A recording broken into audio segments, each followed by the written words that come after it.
All right, this is Ross Payton here with Role Playing Public Radio. This is episode 29, The Time of Judgment. And of course, with me here, as always, is Mr. Tom Church. Okay, right. Ross, I have to wonder, what the hell was that?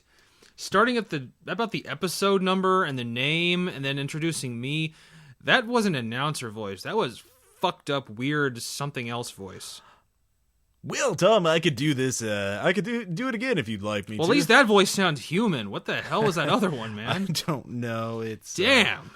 I blame it on you, Tom. Well, as you should. Yeah. Everything is my fault. Right. You totally threw me off my mojo. Oh, yeah. For some reason. Well, here, I put your mojo back now. No, I don't want you putting anything back.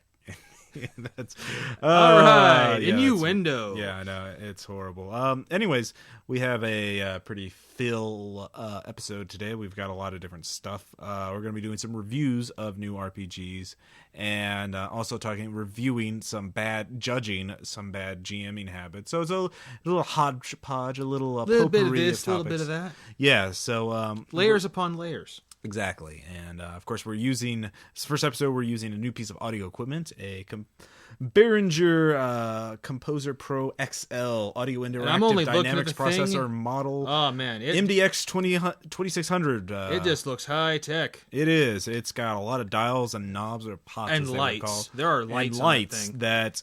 God damn! Look at those lights, man. I just set it to auto, and I hope it's improving the quality somehow. I forgot to... A god in the machine, Ross. Yeah, exactly. A god in the machine. I just hope it's worth the money I paid for. So, anyways, we have a couple of little business to talk. Well, not really business, but off-topic shit. Yeah, well, no, it's on topic. It's on topic. Oh, it's on just topic. Not related to the main topic. Fine. So. Okay. Well.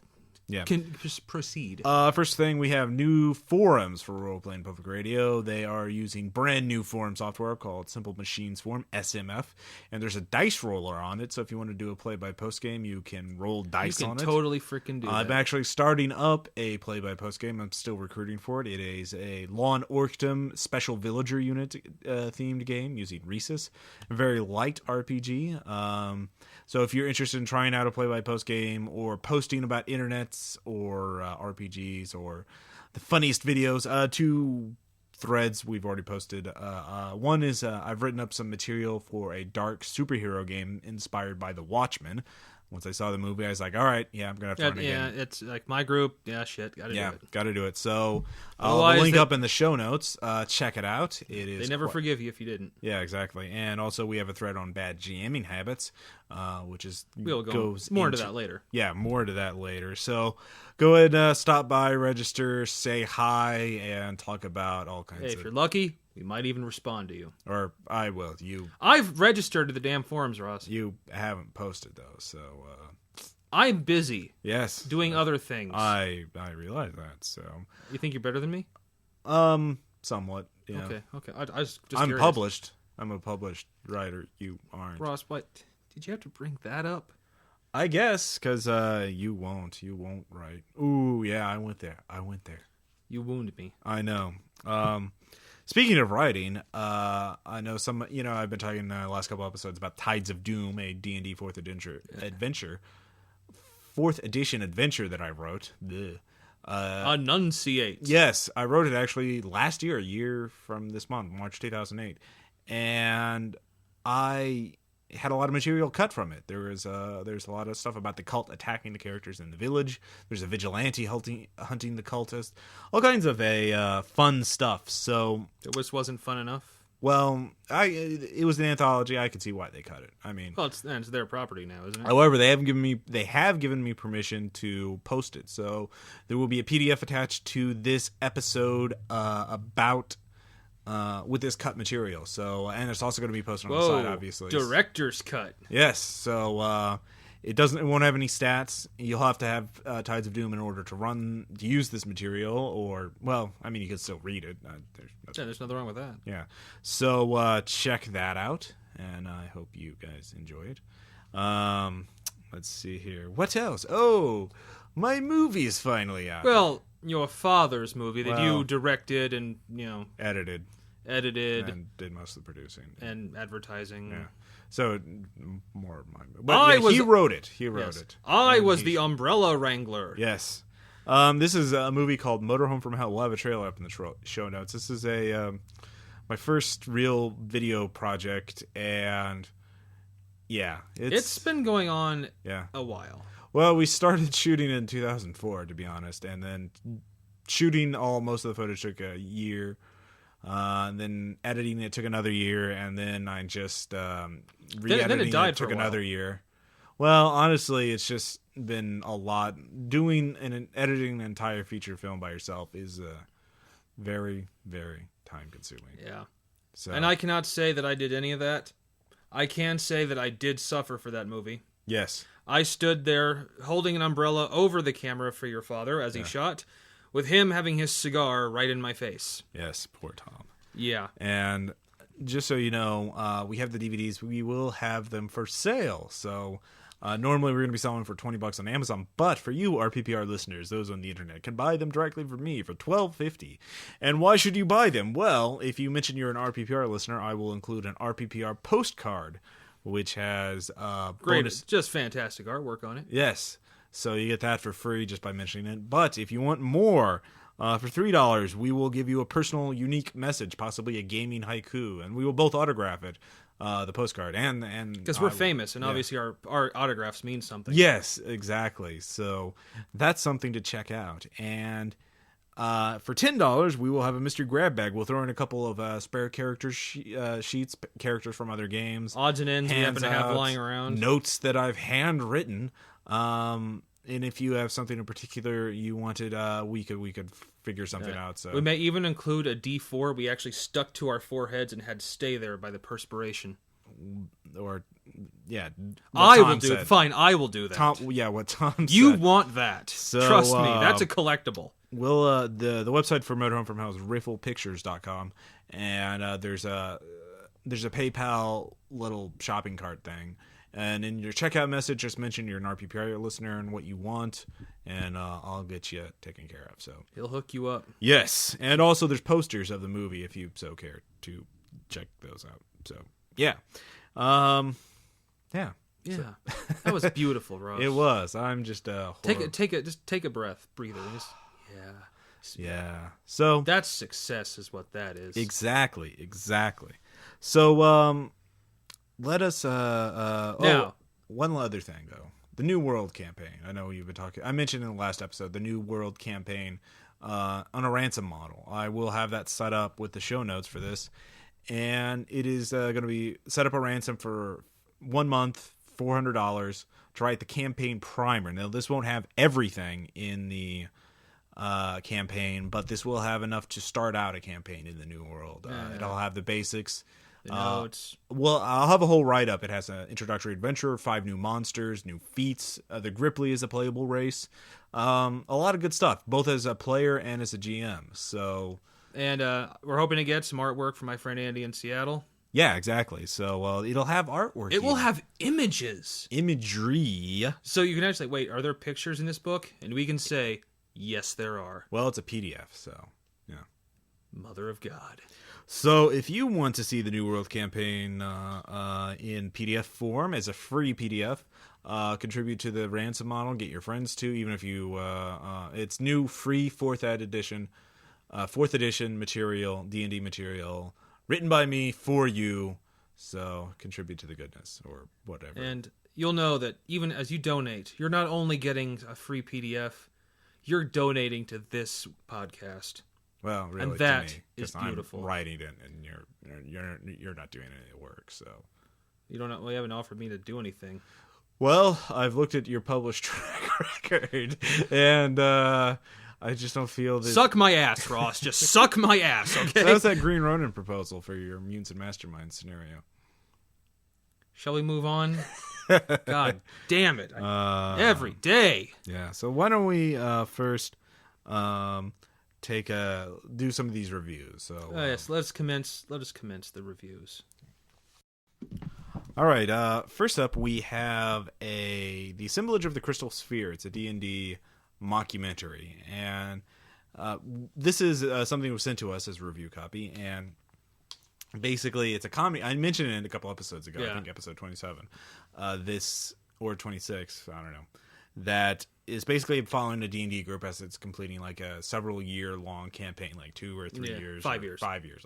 5 years. It's been a couple months since I've seen it, so because Tom took a long time to actually watch it. So this is sort of like this is Spinal Tap kind of format.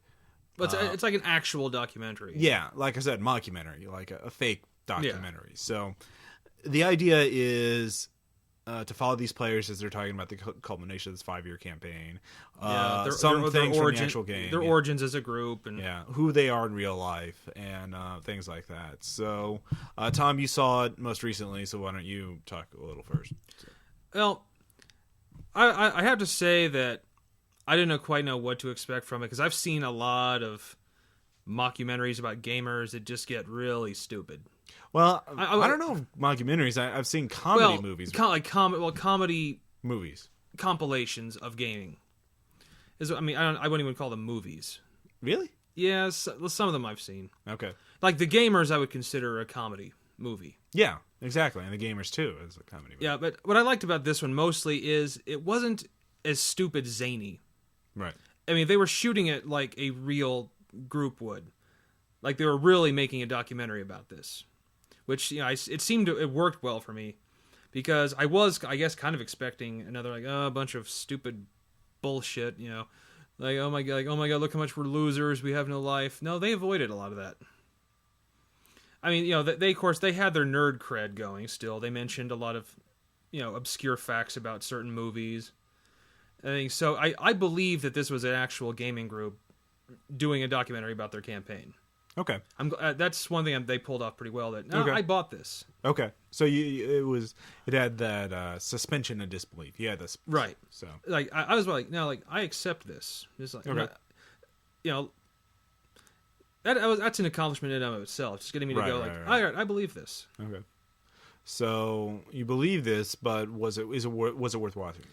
Well, you almost kind of have to be into documentaries to kind of watch it and like it, I think.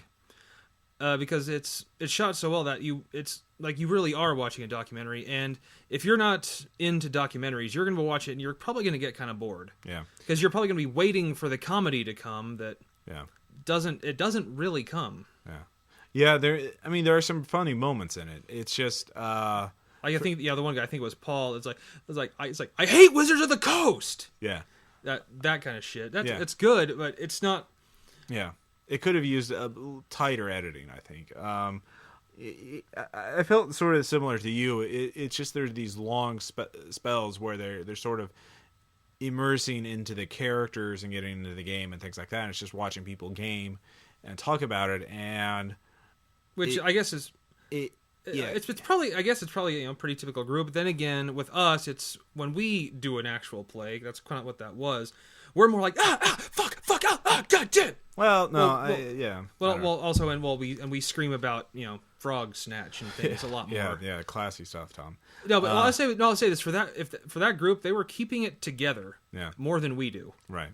Well, or keeping on top. Yeah, I think it's if you're a gamer, it's better than most of the gaming comedy movies out there, but.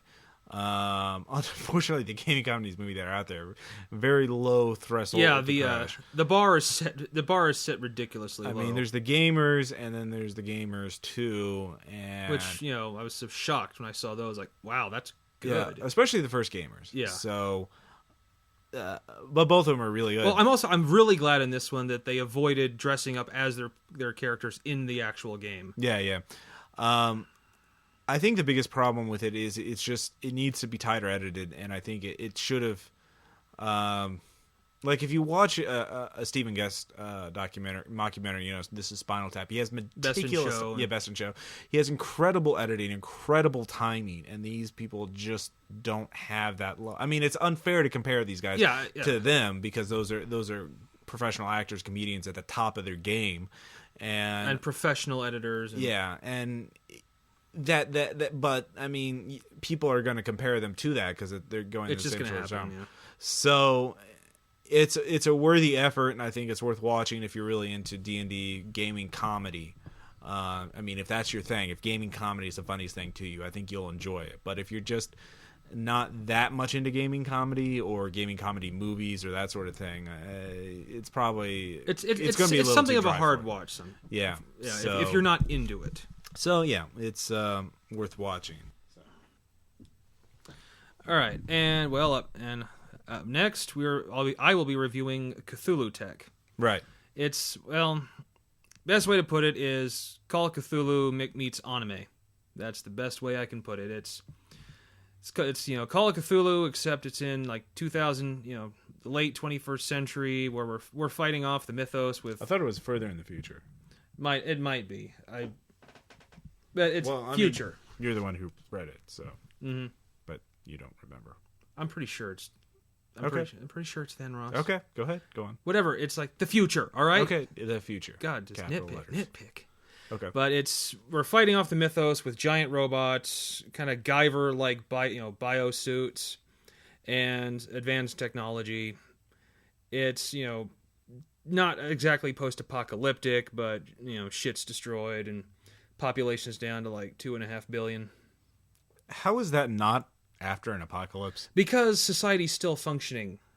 You can still have a society. Not full on Mad Max post-apocalyptic, okay? That's not the only type of post-apocalyptic. Was there an apocalypse? I mean, how did those 3.5 billion people die? It was prolonged. It wasn't a sudden thing. Well, so was World War II. That doesn't mean it wasn't bad. I mean, I didn't say it wasn't bad. I would call it an apocalypse after an apocalypse. Fine. Ross will call it an apocalypse. I will call it shit happens. Okay.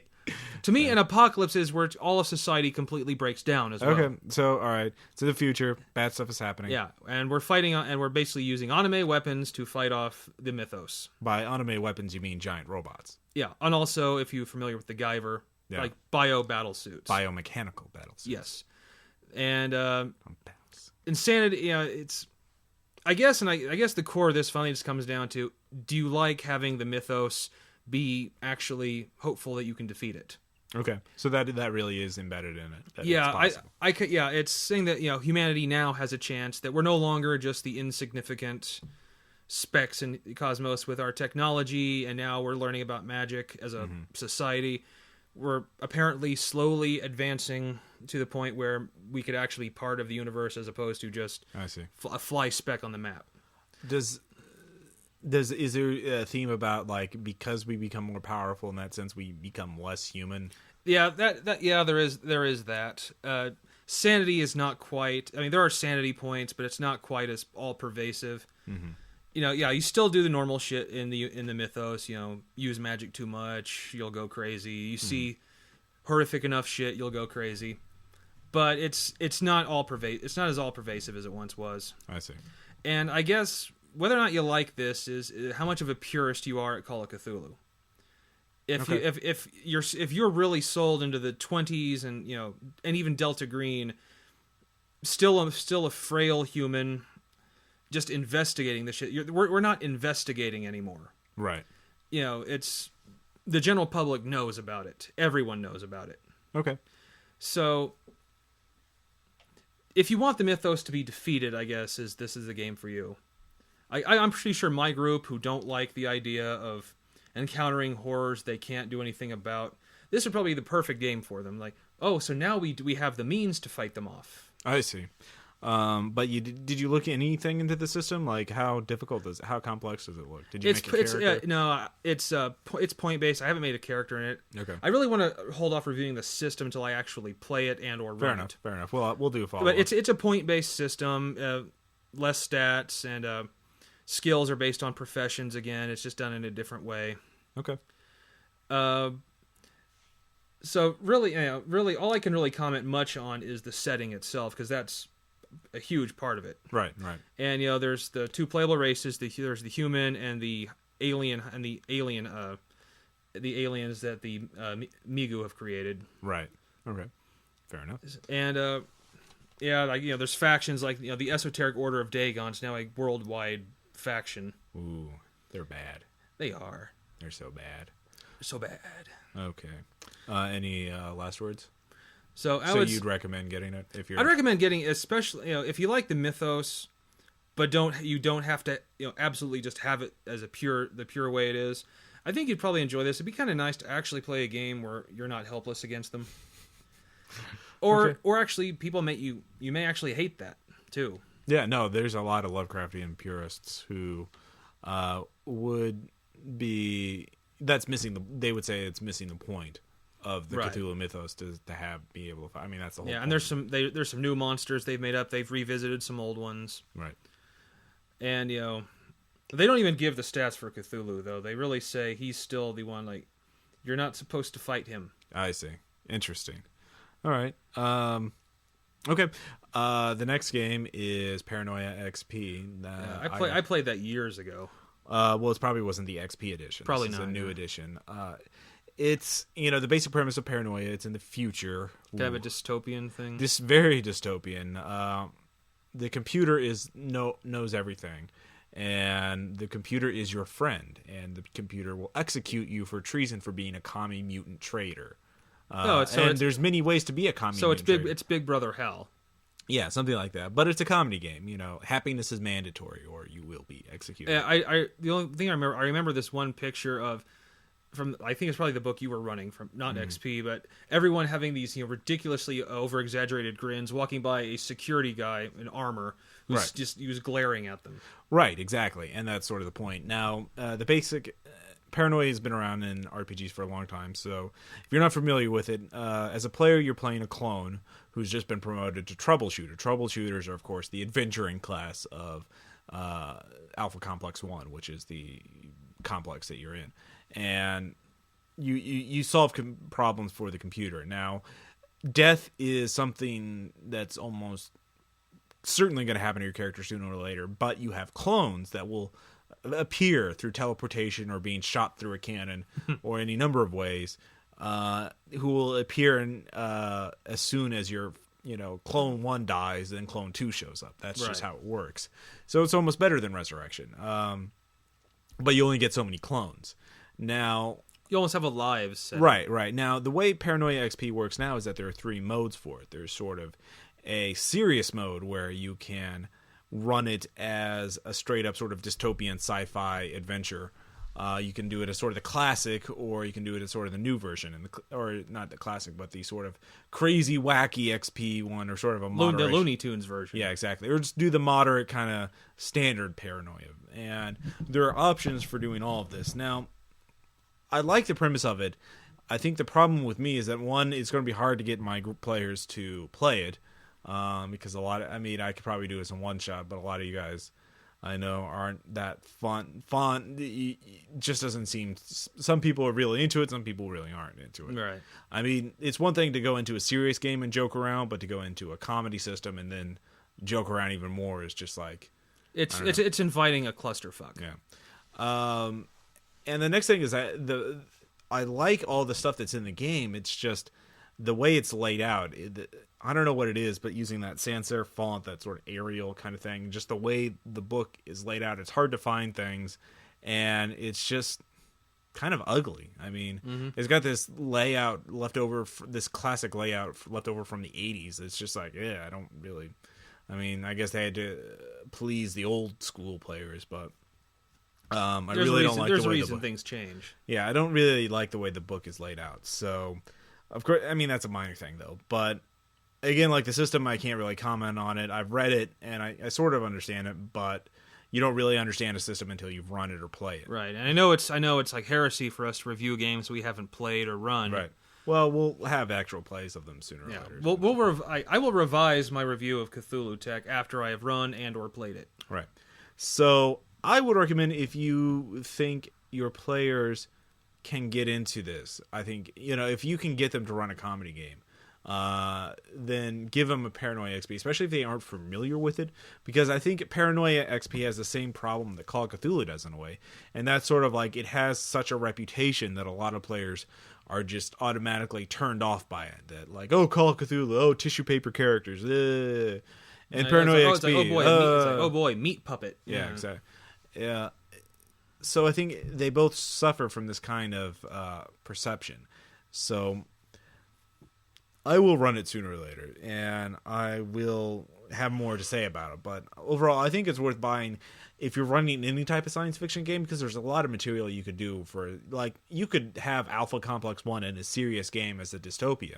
You know, run a Fallout game, and then that happens to be one of the vaults where there's a rogue AI, and there are these, you know, every type of person is categorized by the color, but it's not like skin color, it's like spectrum. Like, infrareds are the lowest ones, then there's the red, and then they work all the way up to ultraviolet. Ultraviolet are the highest ranking people in the thing. And so I think it's something to look into, but it's not going to be a really good buy unless you think you can get something out of it, I think. So right. I've also ordered another one of the Cthulhutech books. Yeah. And I'll give a look. I'll give a review of that. Which one? Do you know what it's called? It's kind of I think it's like a Latin term. Okay. Honestly, Cthulhutech, a Latin term.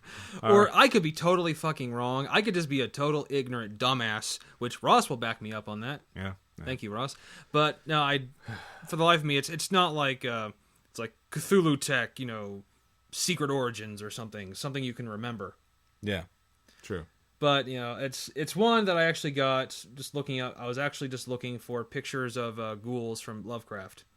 Okay. That I was gonna do for trying to get my other group to play Call of Cthulhu. Right. So I was downloading you know pictures of monsters and character sheets, and I came across this one when it said it says the new ghoul character race.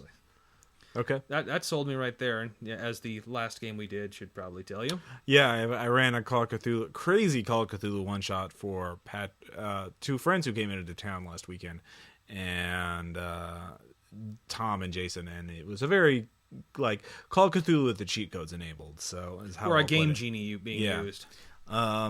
Yeah, where they had access to all kinds of mythos, sorcery, and weapons and crazy stuff.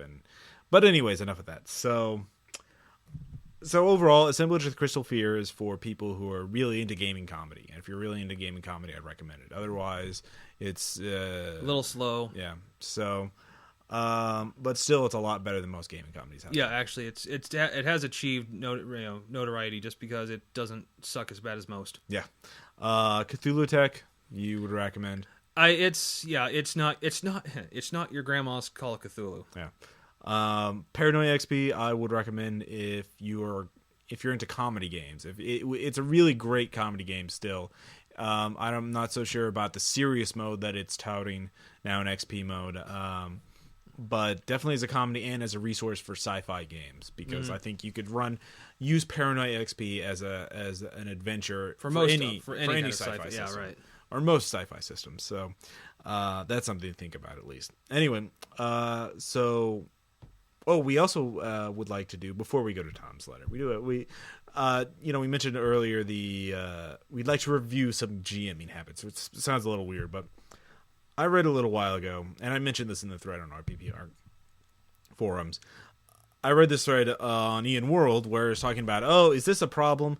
And basically the guy described how he was running a D&D game, and the players went down this water tube, trying to find a secret way into the fortress. It was like a waste slurry kind of thing. Yeah, it was a sewage tube. Or what did you call it? Sewage. Well, actually, it's a water tube. Well, it was a mining refuse. Right. Disposal system. Yeah. I read the thread. They go down it, and it turns out to be locked, so it turns out to be a dead end. And the one guy says, well, if I was running it, I would have made it a very interesting adventure. I would have put things into it, blah, blah, blah, blah, blah. Sort of using what we would call the Schrodinger's dungeon principle, which is the dungeon happens to be wherever the players go. Mm-hmm. Then there's the other school. The guy who actually ran the game said, no, the world is what it is, and if the players go down the wrong choice, then they waste their time. So, but my point from it was not either one. It's that the GM could have run it either way. He could have just said it was a dead end or made it an adventure. But if he was going to make it a dead end, he should have done it quickly. Like, the problem I see, the worst GMing habit I know of that all bad GMs have, and all the good ones, and the good ones usually don't have, is wasting players' time. Like, if you're a bad GM, you'll waste everyone's time. And I've done that in my early days, believe me. I think every GM does it sooner or later, and that's where it's a waste of time, but you keep at, like, if you're having them go down this tube, and you keep making them ask to make skill checks, stealth checks, like spot hidden, spot checks, climbing checks, whatever. And it takes you like an hour to do this in playtime, not game time, in playtime. Like an hour to go down, 1,000 feet of this empty tunnel or whatever. You've wasted a third or a quarter of that whole session. Or, well, depending if you're hardcore gamers, you could play 8 hours. But still, that's not... You shouldn't have those kind of dead spaces where nothing's going on and everyone's just bored. It's like, okay, I'll make another skill check. That's like dead air on the radio. Yeah, and that's the big problem. So if you're running a game... I hate being in games where the GM just keeps rolling random encounter tables or random tables to see, okay, it's day 1, okay, blah, blah, blah. Nothing happens, everyone make a skill check. Day 2, nothing happens, blah, blah, blah, blah. You should do this in 5 minutes or less. If it's boring, you should cut to it. So yeah, gloss over it and move on. Yes. Those who have that habit, if you're running a game where there's a long period of time, like half an hour or more, where nothing really interesting happens and everyone's bored and there's just nothing, you should really, really evaluate your game. You're a horrible, horrible person. And I cannot wish enough bad things to you if you're running this sort of game. And Ross really does. He wants bad things to happen to you. Yes. If only you could see his face now. Because gaming is serious business, folks. It is serious business. And if you're running a horrible game, I will find you. I don't know. No, Frog snatch. Yeah. Yeah, classy there, Tom. Anyway. So that's my judgment. If you waste play everyone's time, you are a bad person. Mm-hmm. And obviously a bad GM. So how about you, Tom? What would you like to judge in this time of judgment? I would like to judge those GMs that feel that all of their NPCs are other players who are in a contest against the actual players and who must win at all costs, and who uses his unlimited GM powers to win. Okay. The super adversarial. Yeah, there's adversarial in the good way, obviously. No, I'm not talking about that. I'm talking about the ones that, like the GM says, I'm here to win, and I will do so at all costs. Mm-hmm. Everything you do is pointless and stupid.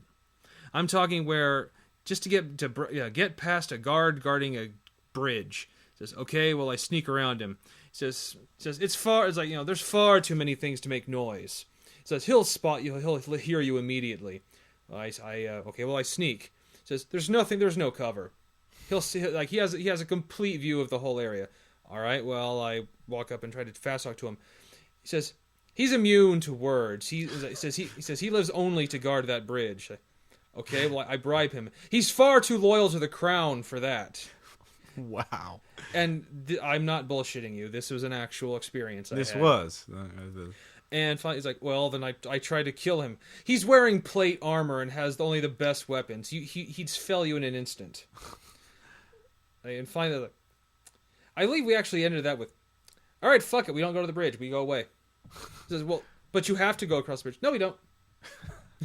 So I did that. So give me a little more insight, or is this more?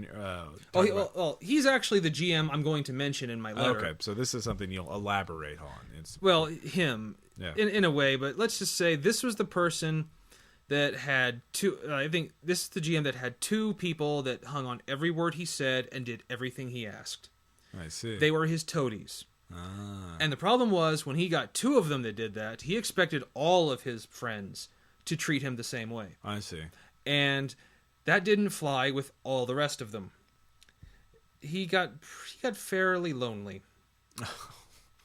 Poor guy. Well, this was the same guy. This was the same guy that had a full scholarship. And then decided to, throw all that away to try to join the military, and then washed out. I see. And then now I believe works in a liquor store. Great. Nice. I'm not, he could be listening for all I know, and if you are, I'm sorry, but you really became a tool. Wow. I'd be willing to give you another shot if I ever saw you again. I'm just gonna, but you're gonna. The person I'm thinking of, I saw him actually at VisionCon, so I. Oh no, he still lives in town. Yeah, I mean, I do want to say something about adversarial GMing, and it can be good in the sense that if you're mature, consistent, and fair, and you treat it and let players win when they deserve to win.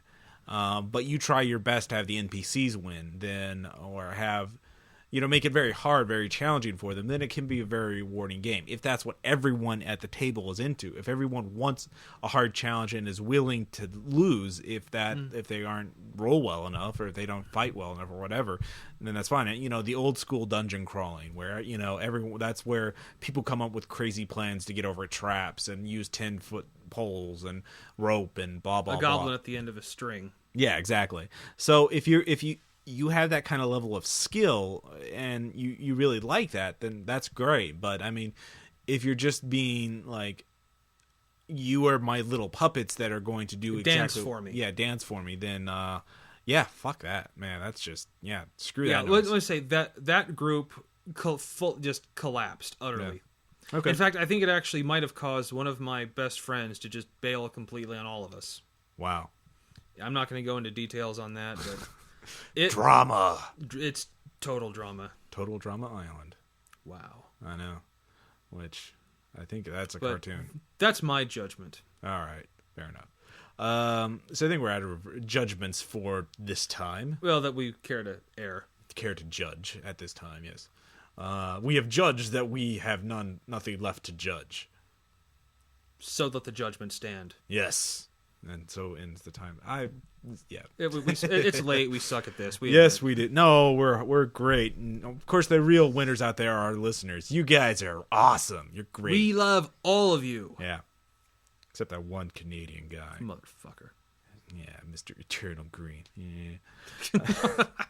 I don't. I actually didn't. Actually, though, we do have a super listener, Tadonori Oyama, the big time donator. So yeah, don't forget those donations. So next up, of course, we have a letter from Tom. We do. And then we do have shout outs and anecdotes. So both from our listeners, including Mr. Eternal Green, I think. So we shall return. Yes.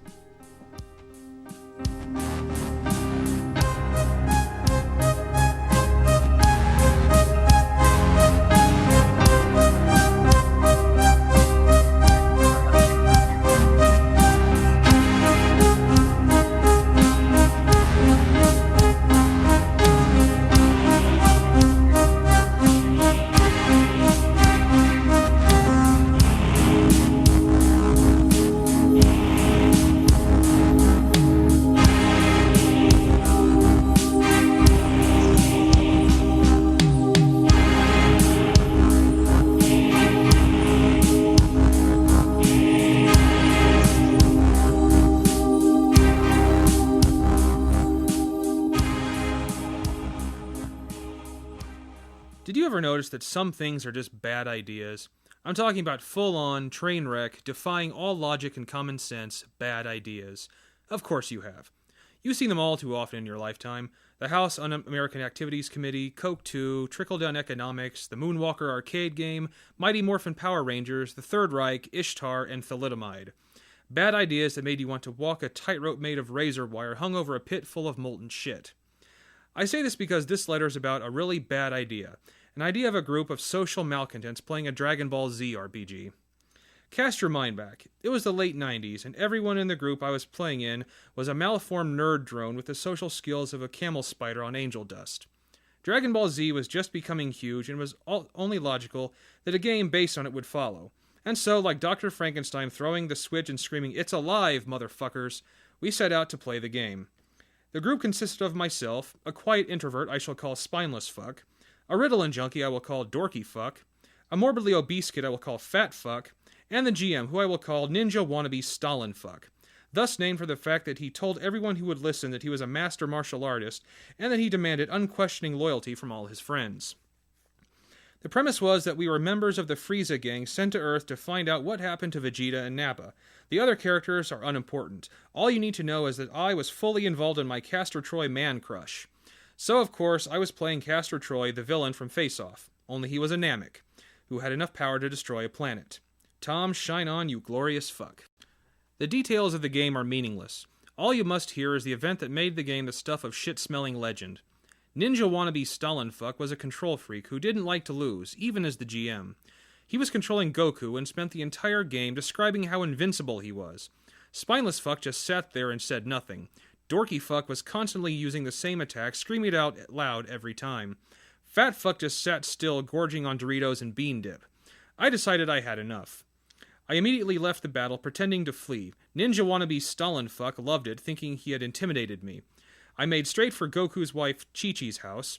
Ninja wannabe Stalin fuck thought I was going to kidnap her, so he liked it. When I arrived, I announced in a proud, steady voice, I rape her to death.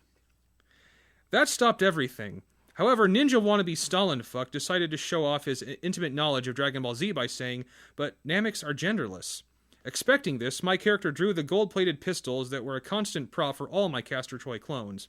I held it up, and with a look that could only be described as half shit-eating grin and half thousand-yard stare, I said, I rape her with the pistol. We never went back to that game again. So, the moral of this story, it is a bad idea to put me in a situation where I have boredom and contempt for the game at the same time. Someone's going to get anally raped by a green guy holding a gold-plated Springfield Armory 45.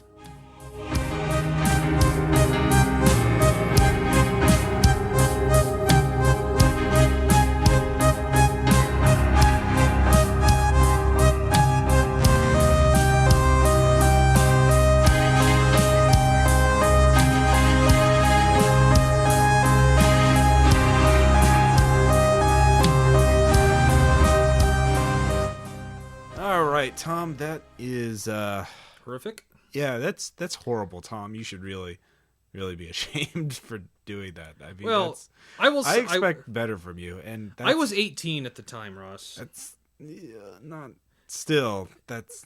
Do you feel bad about doing that? Please say. I suppose now, yeah. In retrospect, yeah, you should. That's. I horrible. think the game was just pissing me off so much that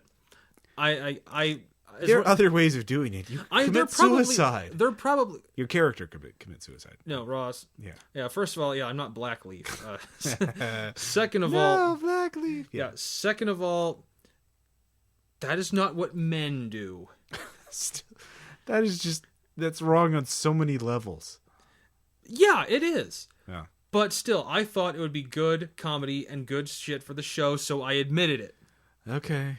Fair enough. And you listeners out there, if you wish to judge me, I will understand.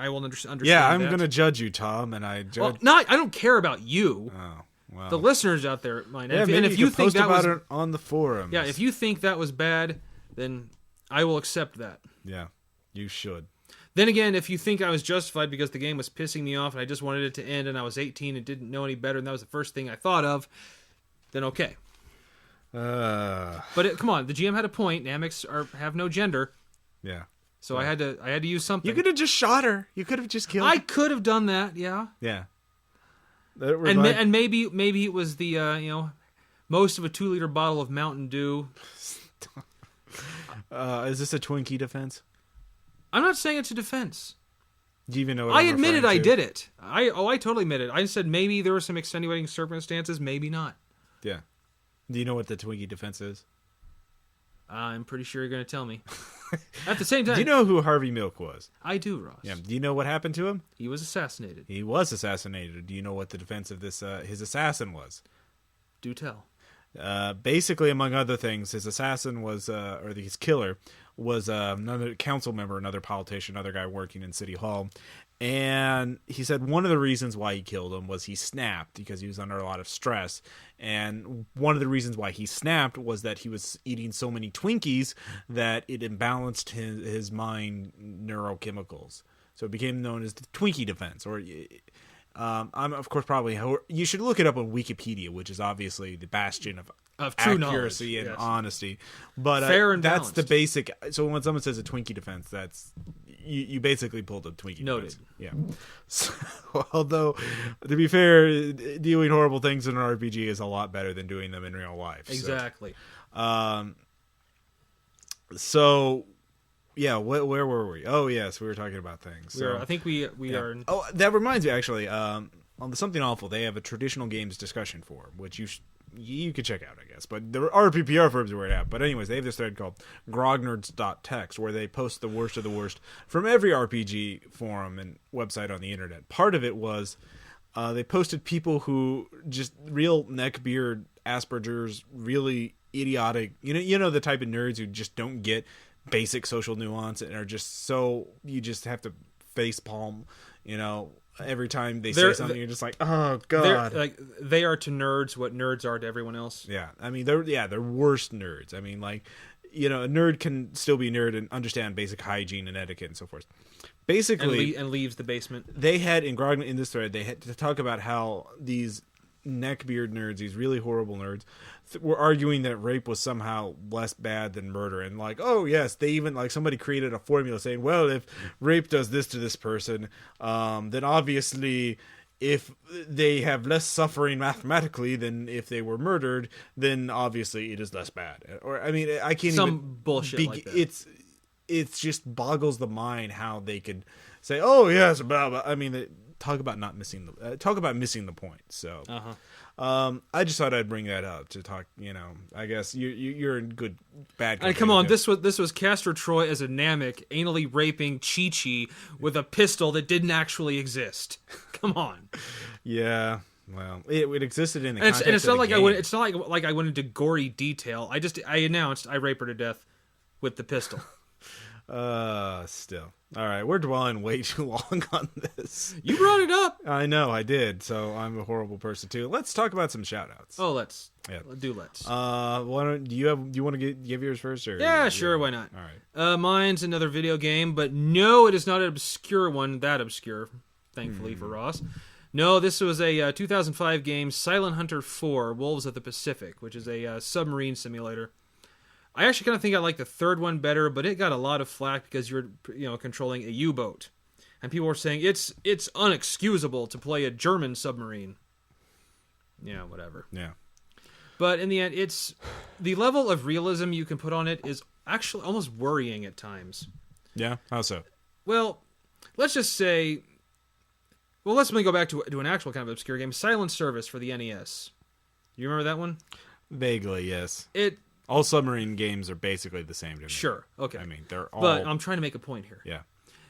All you had to do is get the ship inside your little crosshairs, have it light up, and the torpedoes are fire and forget. That's how it should be. Of course. No, yeah, that's exactly how it should be. In this one, you can put such realism that first, when you see a ship, you actually have to get its speed and bearing and actually radio that to the torpedo room. Uh-huh. Then it takes you to a chart where you have to use trigonometry to map out the path of the torpedo to the target. Okay. And you have to do all this without pausing the game. So if there's a destroyer bearing down on you and you're trying to set up a shot, you have to go through all of that. And you're saying this is fun? No, it is not.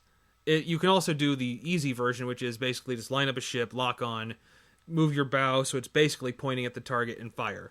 So, okay. But it's an You option. played on the easy version. I tried it on the normal, on the hard, on the most realistic mode. Yeah. For about an hour. And even I was like, I have a pretty high tolerance for realistic No, you don't. simulators. Oh. Simulators. Uh-huh. And after an hour, like, I'm done. It's time to go easy. Okay.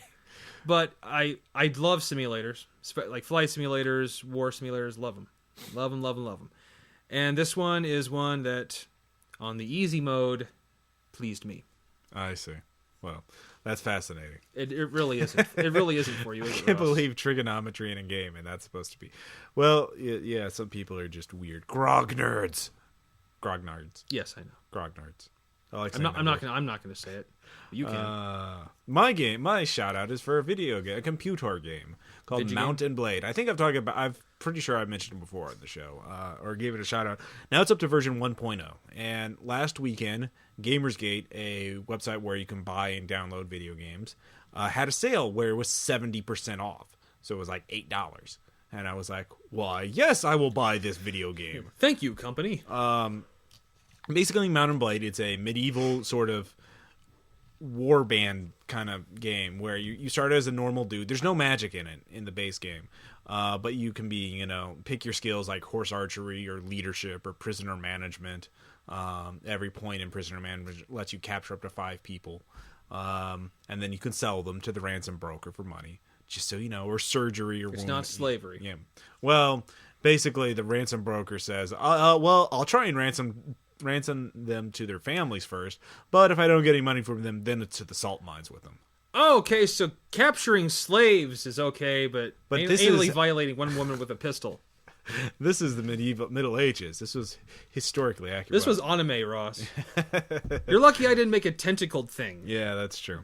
So in Mountain Blade, you basically you fight little groups of bandits at first. You recruit some peasants, some dirt farmers who want to fight for you, and then you train them up. They become better, and you become better, and then your warband gets bigger and bigger and bigger until you got like 50 armored knights riding in your posse. You roll up to the enemies.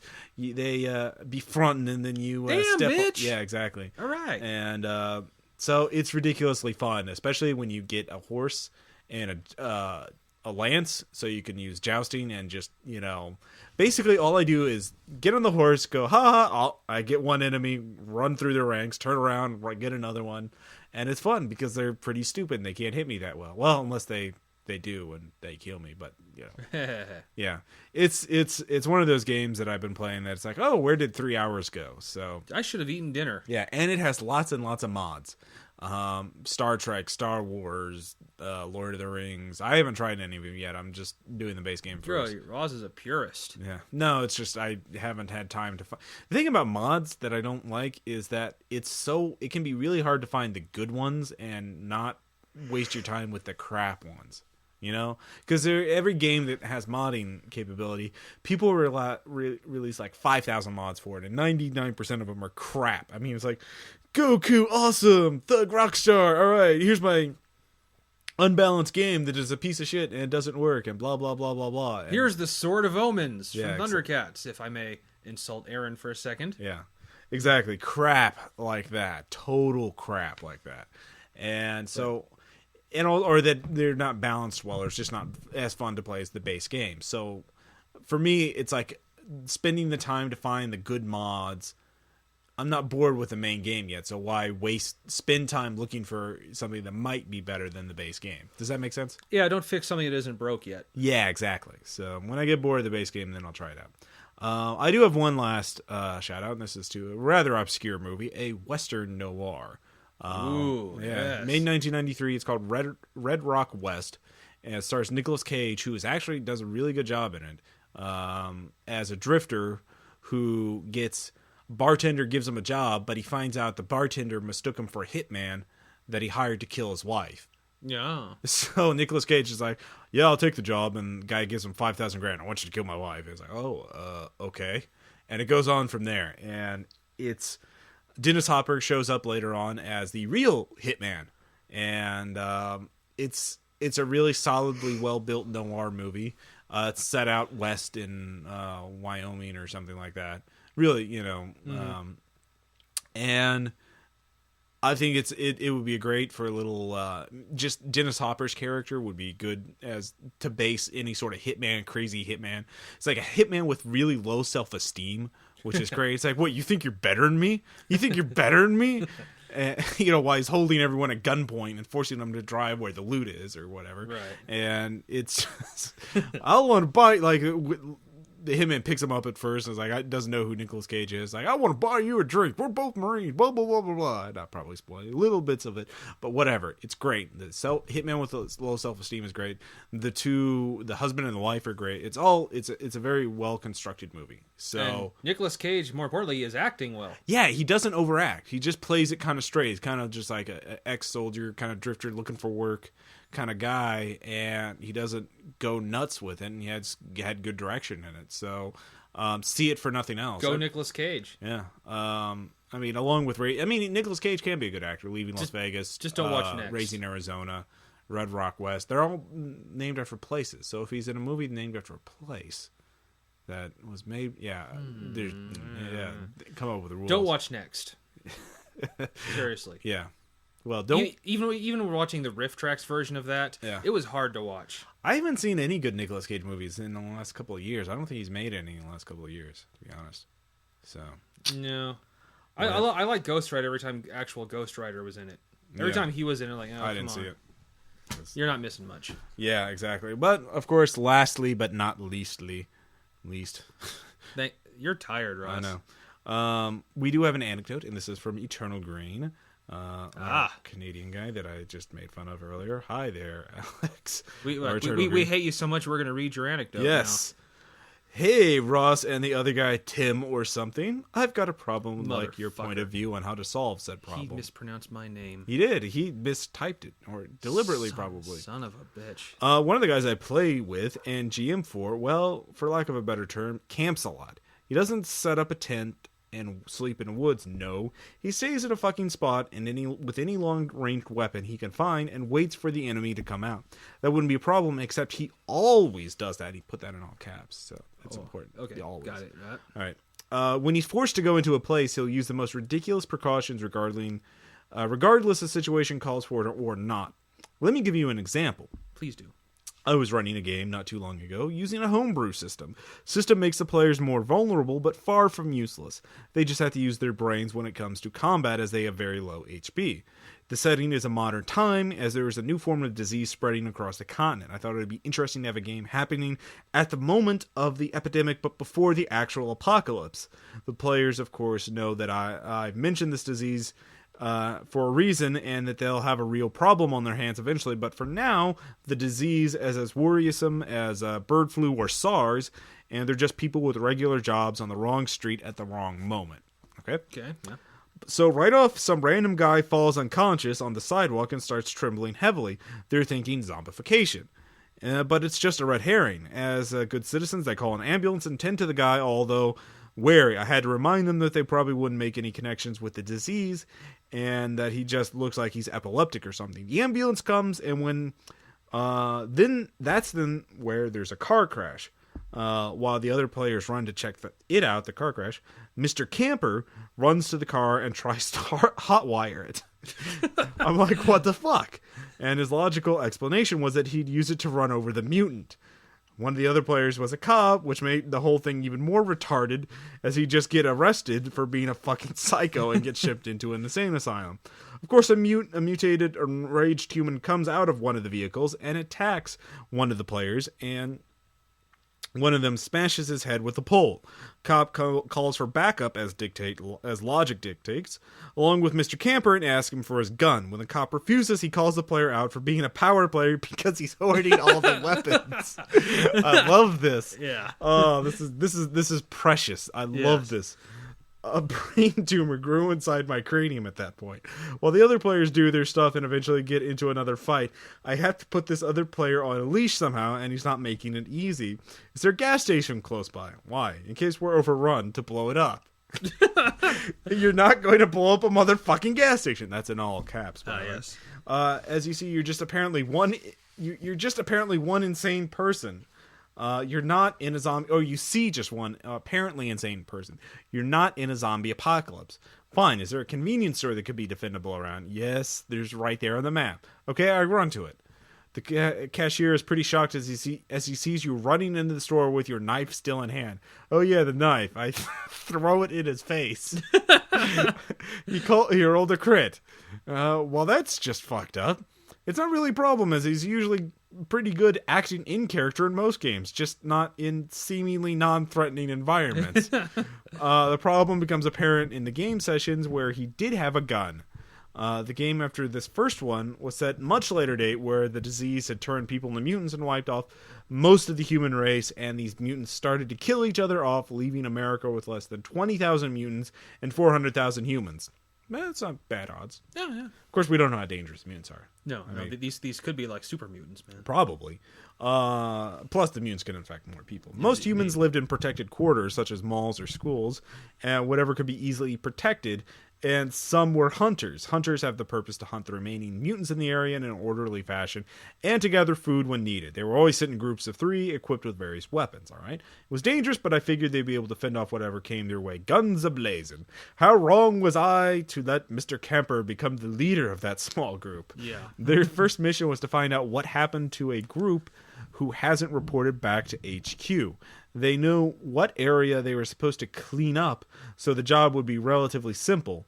They found one of the guys mauled in a room where a dead girl was hung upside down on a hook at the back of the store. Pretty gruesome. Mm-hmm. Mr. Camper figured out in a second that whoever killed that guy had set up a trap. And whoever set that trap now had 2 more to bait the trap with. I was fine with being outwitted, but when he tracked the mutant down to a house close by that was half burnt, he just stood there for something to happen, guns pointing at the open door. He heard some muffled screams, so finally he went in. He got so far as the kitchen, the first room, to find a pile of rotting corpses. He was in front, so he saw a pair of glowing eyes in a dark hallway, which he shot at immediately before retreating entirely from the house. The eyes didn't reappear after that, so he went to the nearest store to steal alcohol and proceeded to set the house on fire. Yeah, that's a little extreme. You're going to burn the house down. You don't even know if the other 2 guys are in there. I guess the other 2 members of his team. Yeah. I'm not going to, or there's maybe too interesting. I'm not going to endanger my men. It's probably just a trap. He probably faked the muffled scream too. So they burned the house down and stood there, guns pointing at the door. Of course, they were in the backyard, so whoever was in there left the opposite the direction of the fire, leaving the fresh meat, the 2 poor saps, to be burned alive by the hand of some dumbass player who that is completely unwilling to take a risk. So every other mission they went on, I had to be extremely resourceful in order to get Mr. Camper to do anything, not because he's lazy, but because he's afraid his character is getting in danger in a role-playing game. He takes precautions to an extreme when it becomes redundant. I did manage to get them trapped on a small island, forced to make their way through the subway tunnels, though, where he got bit as they left. The process of contamination wasn't really clear, as some people turned and some people didn't. Boy, did he become paranoid, almost putting a gun into his mouth at some times.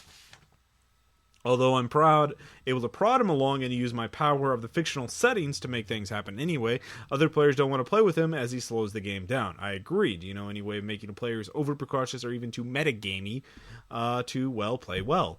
I've definitely given up on this douche as I'm no longer having fun, but in less extreme cases, what do you think could solve this problem in a player? Well, first off, I just love the logic of, well, the one guy who's a cop has a gun and he isn't giving it to me, so he's hoarding the guns. Yeah, I just love that bizarre dream logic that this player has. Yeah. That he, Well, I don't know. I would actually say probably at that point, if you've seen Old Yeller, it might just be better to like get him the fuck out. Now, I did talk to Mr. Eternal Green, and he did say that he basically gave up on this guy because he tried talking to him out of character, which is the first thing you should do, you know. Hey, man, you know. Yeah. That didn't work, or he just didn't get the message. He tried in-game reinforcements. He tried pretty much everything you could imagine to. I mean, out of character and in character, and it just didn't work. Eventually, you do have to say, get the fuck out. Yeah, not all players, there's this geek social fallacy. Not all players are meant to play together. Not everyone will mesh.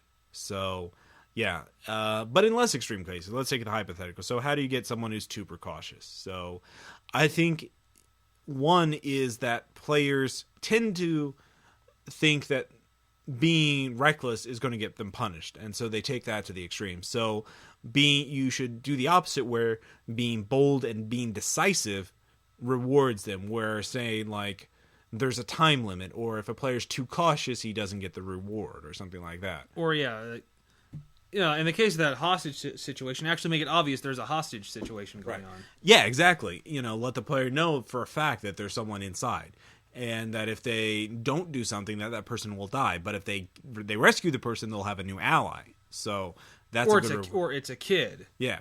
Or there's weapons, or important information's in the building, so they need to. I have actually learned, as psychotic as player characters actually are, actually a lot of them will go through the effort to do something heroic.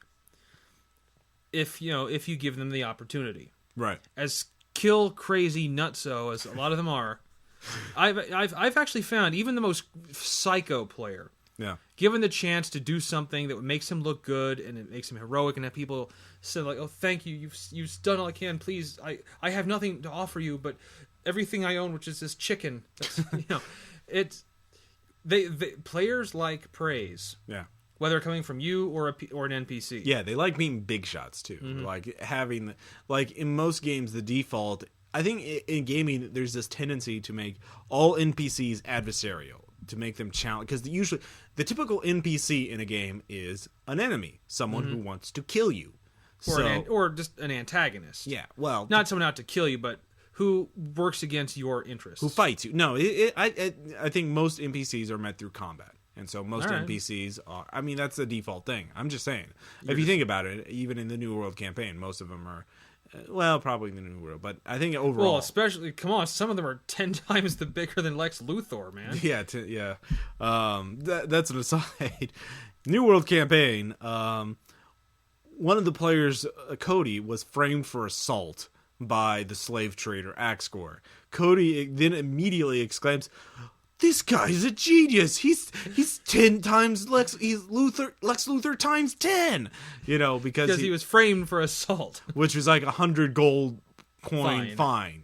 And an apology. Yeah, an apology, and that was it. And I was like, how did he do that? That was incredible. I was like, game over, man. Yeah, and it was all I could do to keep the players from just automatically like, ignore the rest of the game. We must get this guy.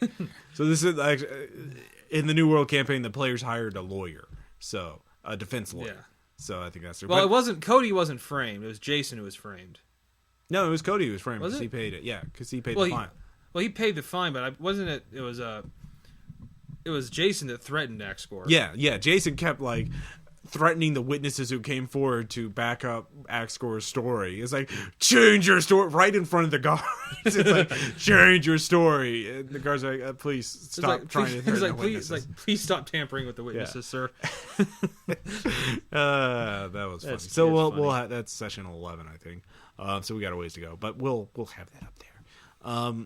But anyway, so I think the main thing is to reward players to get them out of their shell, basically. If they're being too cautious, like, also punish them for being too cautious, like NPC social reactions, wasted resources, things like that. I mean, if the player is so paranoid, just say, well, I'm going to give you sleep disadvantage because you're playing a paranoid character, so I'm going to give you paranoia as a mental disease. Or I mean, that's kind of it. I would prefer to reward players for or good lost behavior. Opportunities. In general, though, I prefer to reward players for good behavior rather than punish for bad. Yeah, unless it's really bad, you know. So I think that's the best thing, is to take the player and reward boldness, bravery, you know, give them bonuses. Not recklessness. Yeah, there's, again, and this is some subjective. You have to use your judgment. Back to the judgment. You have to use your judgment to determine what is reckless and what is bold and what is brave. You can take decisive action, but be cautious about it. Yeah, so you could slowly advance into the house, meticulously, right. You know, secure each room one by one. Right. And that's a very horror genre appropriate thing. You don't have to go in with 2 MP5s, one in each hand, kick the door in, and. But yeah, a player. There are some people who are just so risk aversive that if you give them an unknown situation, I think your players are like that. They don't like being in situations where they don't know what the outcome is going to be. Am I wrong, or is that? It depends. Like if they were in, you know, if they were in Call of Cthulhu, they'd be afraid to open a door, right? Any door, to pick up any book, even if it's like it's the encyclopedia, right? It's like, well, I could lose sanity. Even if let's say it's Mutants and Masterminds, and you give them the exact same encounter where there's a house, there's a muffled scream, there's bodies on the floor in the front room. Actually, no, with that one, because they'd probably have powers. They'd feel confident. Okay, standard action game, you know. Standard action game where they're playing like soldiers or cops. David wouldn't. David would just. David is kind of the time to go in. What the fuck are we waiting for? Okay, so Aaron is actually. I think he's cautious in the good way. Yeah. You know, he would. You know, he's like, well, wait. Like, what do we know about this place? You know, there's, you know, like we need to proceed slowly, and actually, David's more the Leroy Jenkins type.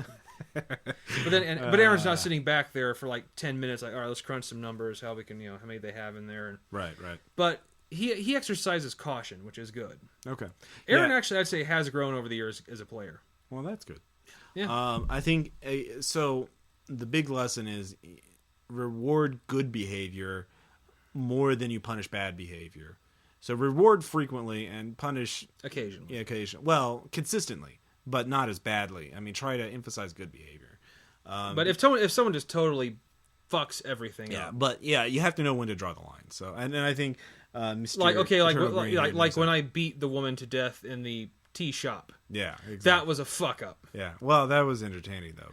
It was also entertaining, but it's like, dude, well, we did have to stop for like 5 minutes, I think, at least. I think it was just such a over the top thing that once you got away, that But dude, everybody was on the edge of their seat, and that was very exciting and dramatic. Well, dude, that excitement can actually overcome a boneheaded decision. Right. Yeah. I mean, again, you were sort of getting a little too reckless, and that was how I sort of brought. Well, you I paid back. for it, but the way I got out of it Yeah. was, and once again, you're supposed to have fun. Yeah. And I think we definitely had fun at that moment. Yeah. So, all right. Well, I think the judgments are over. So we have decreed that the camper is a horror. Although his logic is great, I love his logic. The cop is hoarding the guns. Yeah, I need the guns. Oh, there's a convenience store clerk. He's kind of freaked out because you have a knife in your hand. Well, okay, I'll throw it it at in his head. face. Yeah. Oh, okay. great! You killed him. All right, fair enough. Good job. You're an asshole, but whatever. Any last words, Tom, for this episode? I would have arrested him if I was the cop. I would have shot him. I would have said the other cops show up and shoot him down. Yeah, he would have been out of the game. Make a new character. But it's a player, not the character. So Yeah. anyways, so this has been RPPR, episode 29, Time of Judgment. God, we're almost to 30. Yes. Well, we've probably got 60 hours of content by now, so. Whoa. I know, right? That's extreme. So this is, of course, Ross Payton here with Tom Church. Tom Church?